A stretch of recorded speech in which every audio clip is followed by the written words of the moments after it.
Inauguration. I'm Skyler Henry on Capitol Hill, where confirmation hearings are underway for members of his cabinet. Restoration work begins on the praying hands in Webb City. And a Missouri woman receives a gift dating back to 1979. The 4 states' most watched news starts now. The FBI is looking into the possibility of extremist groups who plan to pose as National Guard soldiers during tomorrow's inauguration. This as the president-elect makes his way to Washington today. This is KOAM News at Noon. I'm Tanya Bach. Topping our first 7 minutes, President-elect Joe Biden spent his final night at his home in Delaware as he is leaving home to come to Washington, D.C. This time tomorrow, he will officially be the President of the United States of America. Skyler Henry has more details from Capitol Hill. President-elect Joe Biden heads to Washington, D.C. today to kick off inaugural events. CBS News has confirmed reports the FBI is investigating online chatter from far-right extremists connected to QAnon conspiracy theories about posing as National Guard members to get close to the inauguration. Amid threats of violence, security has been fortified for the inauguration to happen as planned. It's as vulnerable as the government ever gets, but I think it's an important message to send. President-elect Biden has acknowledged that work needs to be done to get lawmakers operating in a bipartisan fashion again. He's invited congressional leaders to join him at church tomorrow morning ahead of the inauguration.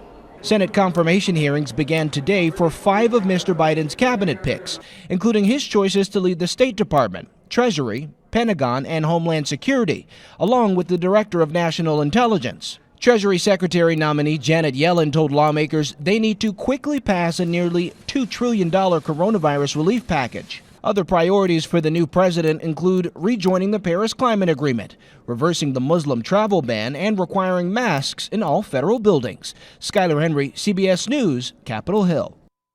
President Trump plans to leave the White House early tomorrow morning and will be at his Mar-a-Lago, Florida home before the inauguration even begins.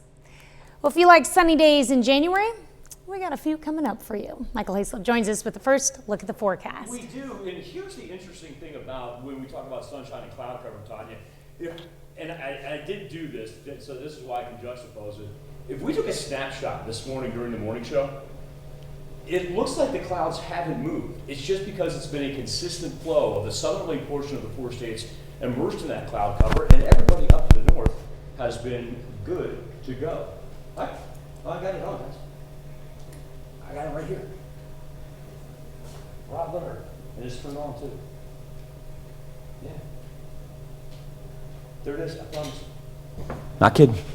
Freeman Health System Sky Camera in Joplin, where it has been a little bit of a chilly one, sitting at 43, and we've got a wind chill that's kicked in right now.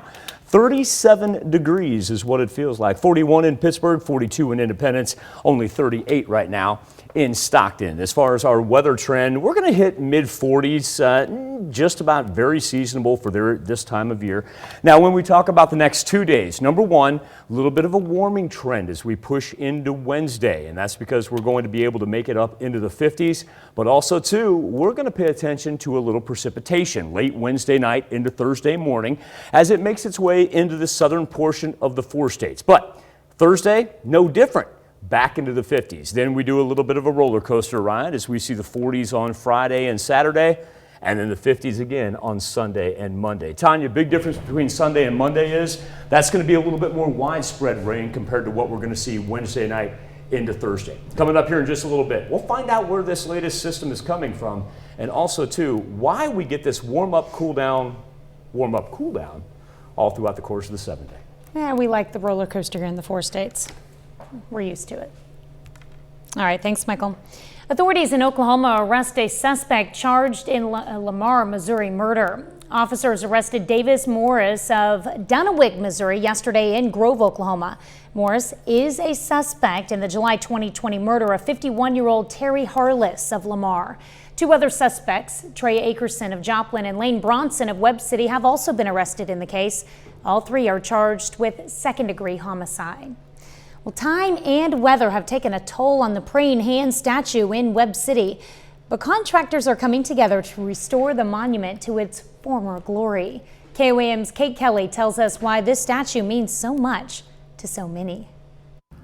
Jack Dawson is the artist behind this monument. Witnessing the unrest in the 60s, he decided to bring to life a symbol to pause and pray. As we look for peace, as we look for love or joy or meaning in life, and I think that prayer is a vital part of that process. The monument was built in 1973, and its legacy has withstood the test of time, becoming an icon for many locals. It's important for my grandkids to be able to walk out and see this and drive by at night and see that thing shining up like a beacon in the air. It's important for me because it's my hometown, and I think it's important for many of our community members, same as me. Especially in today's times when it seems like the nation is so divided. This is something that seems like it's good to bring us all together and be able to help out and bring this crew together. Inside the Praying Hands statue, you can see how water damage and rust are eating away at the base of the monument. We are trying to firm up the substructure of the Praying Hands monument. It has been moving around, and due to environmental loads, even the seismic events we had 5 years ago, and allowing water to infiltrate and compromise the interior structure. The goal is to reinforce the concrete and secure the foundation. New steel supports will also be added. Seeing this restoration work take place means a lot to Dawson. The message of hands in prayer and world in peace remains the same. It doesn't just preserve the monument itself, which is vitally important, but it also presents to our community and those that pass by that they can slow down and wonder why they're there. And then as they get farther into the symbol itself, they begin to find that God is very much at work. In Webb City, Kate Kelly, KOAM News. The Dawson Heritage Foundation contracted Midland Enterprises for the project, but several subcontractors like Solid Rock and North Fork Structural Engineering are pitching in free of charge. Work should be finished in about a month. That's a look at today's top stories and weather in our first 7 minutes. Up next on KOAM News at noon, we meet a man on a mission to return missing and stolen class rings and the purchase on eBay he made for under $4. And later, we're making a melt-in-your-mouth brisket in the Mr. Food Test Kitchen.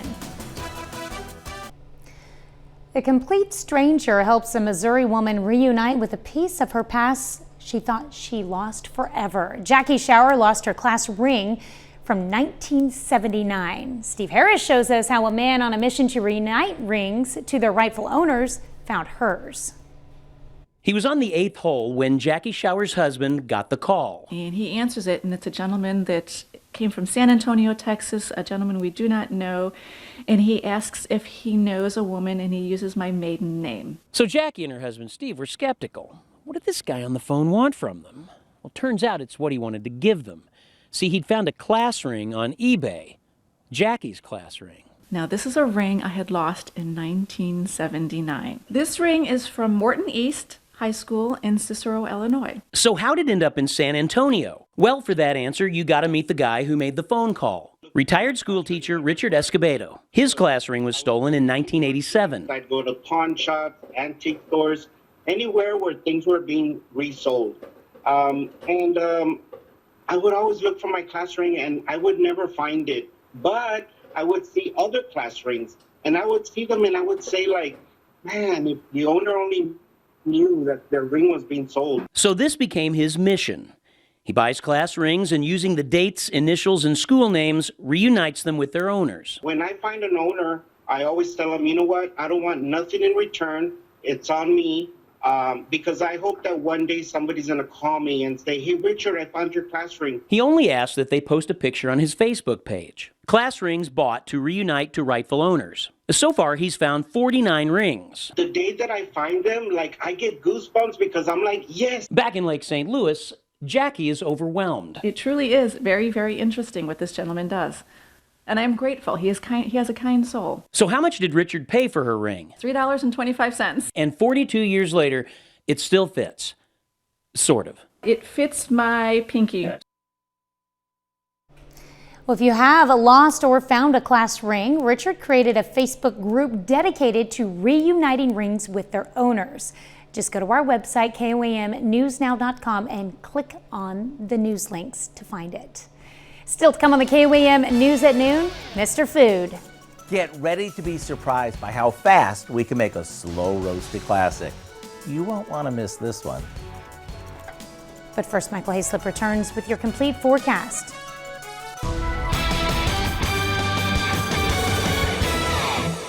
You know, as cool as it may have seemed, especially this morning, we saw wind chills drop down into the teens. You look at our average high for this time of year, be 45.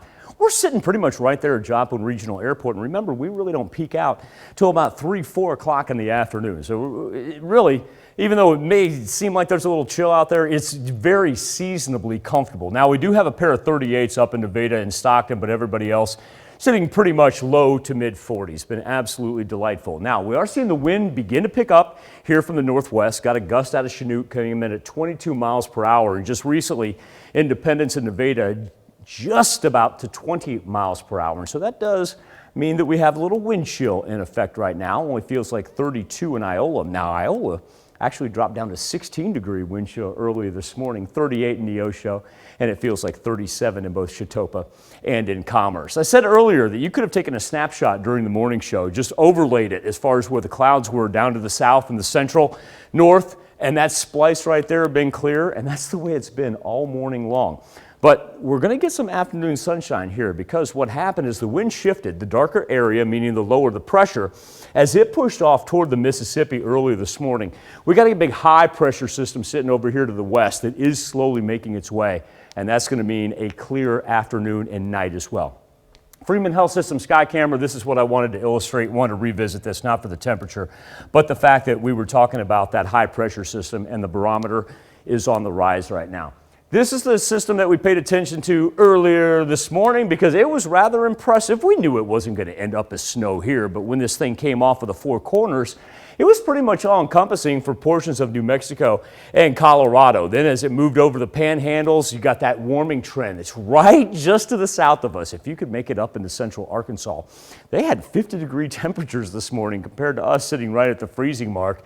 And that's why we saw that thing break up. But look at the big split of the jet streams. Number one, you've got the colder air up here, but number two, you've got a whole lot of moisture that's going to come off that southerly flow, and that's what's going to feed us a little bit of rain. But because of that split, all the rain's going to stay down to our southern counties. Still able to make it up mid to high 40s. Don't know if we'll see a 50 later on, but we'll get close to it. And the wind just going to be about 5 to 10 miles per hour with those 15 to 20 mile an hour gusts. Remember, those numbers we saw earlier, those are not sustained winds. Those are just gusts. And then overnight, with the clearing skies, we drop down below the freezing point. So let's go ahead and talk future track here as far as what we have Wednesday, because we've got a little warmth on the horizon. On Wednesday and Thursday, we're going to make it up into the 50s. Now, this is that one that we were talking about with the moisture from the south that's going to present itself. Not widespread, but we do see it clip the southern counties right there. Positive aspect of this is overnight temperatures stay well above freezing. Don't have to worry about anything flipping over to snow or whatnot. And then we'll really see this thing intensify as it moves toward the Mississippi. So we kind of look out as far as this mess that they're going to have through central Texas and whatnot. Instead of it taking that northeasterly route, it's going to sweep through the Arklatex region. And after that, we're going to be just fine. But remember that split jet stream we were talking about? Well, it's going to reemerge on Friday and Saturday and actually drop us back down into the 40s. And then we'll look at some widespread rain on Sunday and Monday. But at the same point in time, Tanya, we're back into the 50s. I can't complain about that, that's for sure. So it's been a while since we broke out the old 10-day weather graph. I'm going to wait probably till the beginning of next week, and we'll just see that thing go like this. Ebb and flow. All right, thanks, Michael. We take this time to honor today's four-state hero, bosun's mate Phoenix Benton in the U.S. Navy. The Webb City native served a tour overseas in Algiers. To bosun's mate Phoenix Benton, we thank you, our four-state hero. Forget the seasoning rub and the long hours in the smoker. Today's recipe uses an easy throw-together sauce with flavors that are beyond bold. Howard shows us how to make his crowd-pleasing brisket in the Mr. Food Test Kitchen. Today we're talking brisket. No, not the kind you find at a barbecue competition. This brisket doesn't require any seasoning rub or long hours in a smoker. The kind we're making today is more of a slow-cooked pot roast, and it goes together like this. This is a fresh brisket. not to be confused with a pickled corned beef brisket that we would serve on St. Patrick's Day. To get this ready for the oven, all we have to do is throw together a basic sauce made from ketchup, mustard, and brown sugar. Now, we take a cup of this and add some water to it and pour it into a roasting pan. We place the brisket on top of that, fat side up, and slather it with the rest of the sauce. At this point, the oven does the rest of the work. Once it's fork tender, which takes a few hours, all you have to do is slice it across the grain, and it's ready to serve. To say this brisket is full of flavor is an understatement, and it's so tender. To get the easy recipe for our crowd-pleasing brisket, all you have to do is visit our website. I'm Howard in the Mr. Food Test Kitchen, where today we found a slow-roasted way for you to say, ooh, it's so good. I don't know, you can't beat a good smoking. Have to try it. You can find this recipe along with a lot more good food from the Mr. Food Test Kitchen online. Just go to our website at KOAMnewsnow.com. Here's a look at our 4-state market prices.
Up into the mid-40s today, seasonable, got a light chance for rain. Southernmost counties as we sit in the 50s for Wednesday and Thursday, and then pretty nice to finish off the weekend. Now, speaking of the weather, Dow, I'm already looking forward to Sunday. Got a chance for some late afternoon and evening rain up in Arrowhead Stadium. Before we get there, what's coming up at 5? Whole lot coming up at 5, Michael. The pandemic has forced a lot of beauty companies to get creative in their marketing, many using influencer-driven advertising.